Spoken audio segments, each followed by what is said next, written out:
Oi, parte 3 do relato. Ele fez um trato com Rosa Caveira e não cumpriu. Então, como prometido, no vídeo que eu acabei de postar, eu vou dar sequência aqui agora, para finalizar essa história com vocês. Acredito eu que agora finaliza, tá, gente? Vou tentar colocar aqui dentro desse vídeo. Vamos lá? Devido a toda essa confusão, enfim, a polícia conseguiu chegar na casa deles. Solicitou que eles, retiraram ele. Aí o procedimento da polícia eu não sei explicar, porque eu não estava lá. E, assim, naquele momento não me interessava o que ia acontecer. Só queria ter a certeza de que ele seria retirado de lá, de que ela e as meninas ficariam bem e tudo mais.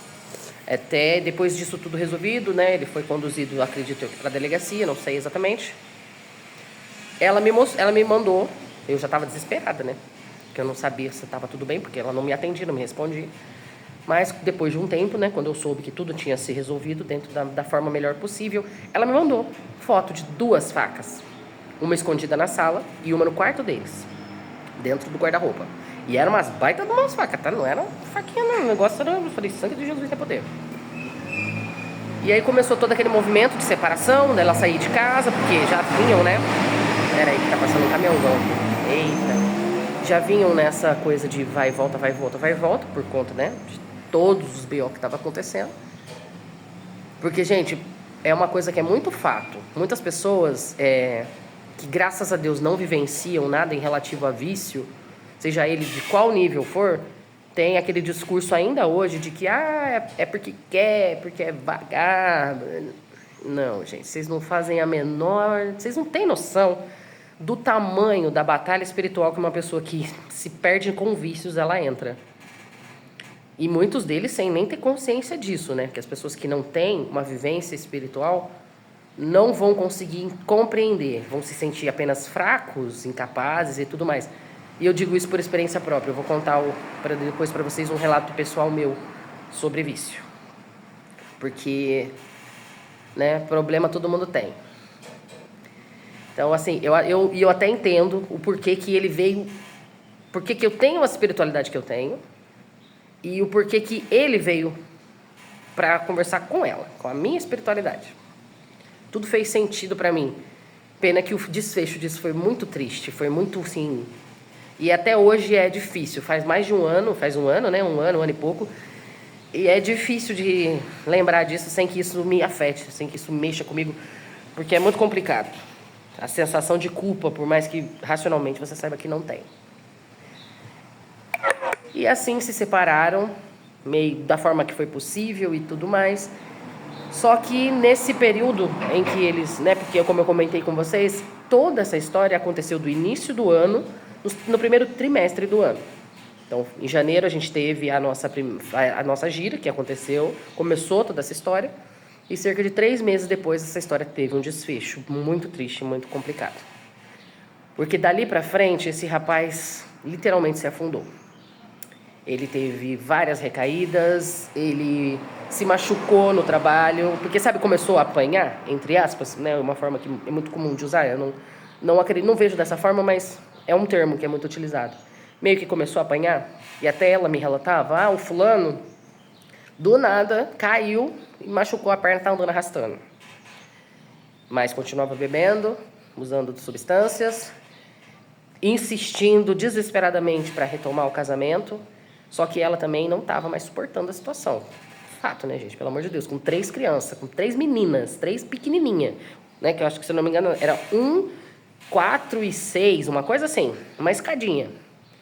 Ter que manobrar o companheiro nessas situações, ainda mais quando ele entra numa fase onde começa a oferecer literalmente risco para a sua integridade física e para as suas...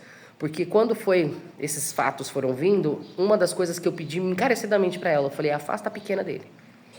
Porque eu não digo que ele, por si só, tem intenções ruins. Porém, entretanto, contudo, a fraqueza que ele está no momento está sendo utilizada espiritualmente para fazer uma coisa que vai ser extremamente devastadora na sua vida e na dele.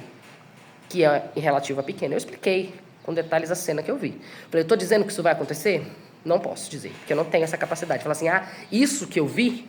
e que me voltou agora, pouco depois que você me pediu socorro, que começou a voltar tudo naqueles dias seguintes. Foi uma semana horrorosa. Eu enchi o saco da minha mãe de santo, porque toda hora me via um buf, e falava, minha nossa senhora, socorro Deus. E eles estavam lá, na ocasião, no terreiro também, minha mãe de santo falou, filha, se acalme, nós já fizemos trabalho, já levantamos as defesas dela, a proteção para as crianças, porque tudo isso que você está lembrando, você já relatou naquela noite. E você gritava, você relatava aos gritos. Então, assim, tudo que a gente pode fazer, a gente está fazendo, inclusive em relação a ele, tentando ajudar. Só que como ele desceu ladeira abaixo no vício, obviamente ele se afastou da casa. Que é a primeira coisa que eles fazem, né? Eles tiram você do seu ponto de proteção. A espiritualidade que está no ataque contra você, ela não vai facilitar. Ela vai te tirar o ânimo, ela vai... O que ela puder mobilizar energeticamente para que você não esteja no seu local de segurança, no seu local de apoio, ela vai fazer. Vai te instigar a beber mais, vai te instigar a usar mais, vai te instigar a fazer qualquer coisa que vá contra o que é positivo para você. Porque assim você fica uma presa fácil. Então, assim, não é frescura, não é ai, mimimi, é doença. E muitas vezes amparada, sustentada e alimentada por uma espiritualidade negativa. Ainda mais quando a gente é de axé. E não é porque a gente é especial, ou é porque quando você se dispõe, quando você escolhe caminhar, fazer uma caminhada voltada para o axé, você está mais aberto ainda, mais apto ainda ao contato espiritual. Porque foi uma escolha. Por mais que todo mundo tenha sua proteção espiritual, independente de religião, quando você escolhe esse caminho, Umbanda, Candomblé, Jurema, Quimbanda, foi um ato voluntário. Então, isso potencializa a aproximação do que é bom. E se você comete, se você vacila, se você faz por onde, porque tudo é merecimento. Não existe, é maldade, então a espiritualidade castiga por maldade. Não, meus amores. A gente colhe aquilo que planta. Isso, a colheita é opcional. Né? A plantação é opcional, a colheita é inevitável e para todo mundo.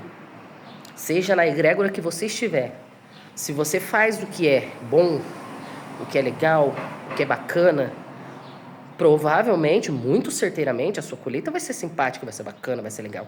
Agora, se você entra numa de plantar coisa complicada, meus amigos, você vai colher o que de bom disso aí?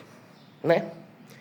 Ah, mas foi influenciado. Foi, mas por uma escolha dele. Tudo parte da escolha da gente. E deixa eu finalizar isso logo, que essa história ela mexe com o meu psicológico. 3 meses depois, eu acordo um belo dia, um sábado de gira, com o telefone pipocando com 300 mil mensagens, e eu tava escutando aquele blam, blam, blam, blam, blam, só que o que me acordou foi eu avisei, no pé do ouvido, bicha, eu dei um pulo da cama. Como eu falei, eu não tenho essas manifestações muito, mas rapaz, vira e mexe, acontece. De vez em quando acontece esse negócio de alguém falar na minha orelha aqui que eu saio correndo, porque eu sou frouxa. Eu avisei. Eu falei, avisou o quê? Acordei achando que tinha alguém no meu quarto desesperado, em tempo de ter um troço. Beleza. As mensagens. Um acidente envolvendo o rapaz. E, gente, um acidente bizarro de caminhão. Ele era caminhoneiro. Depois de um tempo afastado do serviço, ele conseguiu retornar para a empresa e ele foi fazer, e ele transportava combustível. Vocês vão entender uma coisa lá de trás agora. O caminhão caiu entre 2 pontes, no Paraná, e pegou fogo. E ele veio a falecer ali dentro, queimado. Horas e horas depois, conseguiram retirar. E até assim, foi algo que foi extremamente complicado, até mesmo para fazer o sepultamento dele, por conta do tempo que ficou no IML do Paraná para conseguir liberar, porque aí são regras diferentes, né, do estado de lá. Mas foi algo muito bizarro, porque ali eu entendi perfeitamente o porquê da sensação de pegar fogo.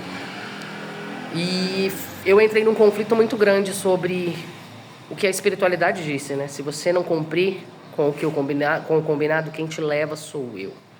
E até que ponto essa informação é literal? Porque a minha sensação de queimar, que eu passei 3 meses sem entender, naquele dia fez sentido. Porque foi exatamente assim que ele partiu. Num acidente extremamente, né, fora da casinha, porque ele foi trabalhar naquele estado. Então não se sabe se foi apenas um acidente mesmo, ou se ele provocou a situação, isso aí até hoje não se sabe. E assim terminou a saga do rapaz que fez um trato com Rosa Caveira e não cumpriu.